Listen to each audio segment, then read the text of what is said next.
അപ്പോൾ ആദ്യം നമ്മളൊരു ചെറിയ യാത്രയിലേക്കാണ്, വിയറ്റ്നാമിലേക്കാണ്. കഴിഞ്ഞ ദിവസങ്ങളൊക്കെ ചില കാഴ്ചകൾ നമ്മൾ പരിചയപ്പെടുത്തിയിട്ടുണ്ട്. ഇന്ന് വിയറ്റ്നാമിലെ സംഗീതത്തെക്കുറിച്ചൊക്കെയാണ് നമ്മൾ കാണുന്നത്. ശേഷം ബിനിൽ വിയറ്റ്നാം കാഴ്ചകളെക്കുറിച്ച് നമ്മളോട് കൂടുതൽ പറയും. കാണാം.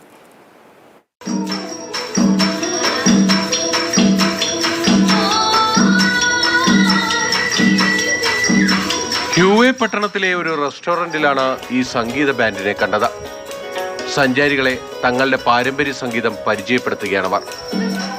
നൂറ്റാണ്ടുകളുടെ ചരിത്രമുള്ള വിയറ്റ്നാമീസ് പാട്ടുകളാണ്, ഒപ്പം ചില നൃത്തച്ചുവടുകളും. അവരുടെ സംഗീത ഉപകരണങ്ങൾക്കുമുണ്ട് ചില പ്രത്യേകതകൾ.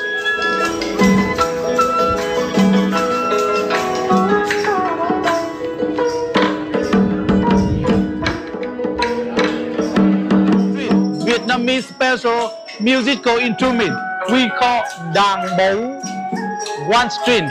That means the sadness, you know. And last one drum. Drum is that mean the festival. Yeah.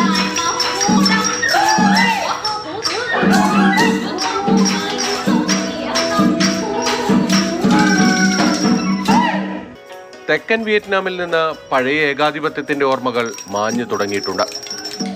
ഇവിടെ യുവത്വത്തിന് ഇത് പുതിയ പ്രഭാതമാണ്. പുതിയ സംഗീതവും. ഇത് ചായക്കപ്പാണ്, ഇത് നാണയത്തുട്ടുകളാണ്. ഇത് വെച്ചാണ് ഇവർ മനോഹരമായ സംഗീതം നമ്മെ കാണിച്ചു തരുന്നത്. വിയറ്റ്നാമിൽ നിന്നും ക്യാമറമാൻ നിഖിൽ ജോസഫിനൊപ്പം ബിനിൽ, മാതൃഭൂമി ന്യൂസ്. അപ്പോൾ ബിനിൽ കടുകട്ടി വാർത്തകളുടെ ലോകത്ത് നിന്നൊരു ചെറിയ ആശ്വാസത്തിന് വേണ്ടി വിയറ്റ്നാമിലേക്കൊക്കെ ഒന്ന് പോയതാണ്. അപ്പോൾ ബിനിലേട്ട നമുക്ക് കൊണ്ട് ബിനിലേട്ട അങ്ങനെ ആസ്വദിച്ച് ആഘോഷിച്ചൊരു യാത്രയായിരുന്നു. എന്തൊക്കെയാണ് വിയറ്റ്നാം നമുക്ക് കരുതി വെച്ചിരിക്കുന്നത്? തെക്കൻ വിയറ്റ്നാമിലെ രുചികരമായ ഭക്ഷണങ്ങൾക്ക് പേരുകേട്ട നഗരമാണ് ഹ്യൂവെ. അവിടെ ഉച്ചഭക്ഷണത്തിന് എത്തുമ്പോഴാണ് നമ്മൾ ഈ സംഗീത ബാൻഡിനെ കാണുന്നത്. ഈ ബാൻഡ് ശ്രദ്ധിക്കാനുള്ള ഒരു പ്രധാനപ്പെട്ട കാര്യം, നമ്മൾ ആ വാർത്തയിൽ തന്നെ ഉൾപ്പെടുത്തിയതുപോലെ ആ പെൺകുട്ടിയുടെ കയ്യിലുള്ള 2 ചായക്കപ്പുകളാണ്. ആ കപ്പുകൾ ഉപയോഗിച്ചുകൊണ്ടാണ് അവർ മനോഹരമായ സംഗീതം നമുക്ക് കാണിച്ചു തരുന്നത്. അതോടൊപ്പം തന്നെ അതിനോടൊപ്പം ആ നാണയത്തുട്ടുകൾ വെച്ചുകൊണ്ട് അവർക്കൊപ്പം ചേർന്നുകൊണ്ട് മറ്റൊരു പെൺകുട്ടിയും. ഇവരുടെ സംഗീത ഉപകരണങ്ങൾ തന്നെ ശ്രദ്ധിക്കുമ്പോൾ നമുക്കൊരു കൗതുകം തോന്നും. ഒറ്റ സ്ട്രിങ്ങിലുള്ള വിയറ്റ്നാമീസ് സംഗീത ഉപകരണം അവർ ഉപയോഗിക്കുന്നത് ഡാങ് ബോ എന്നാണ് അതിൻ്റെ പേര്.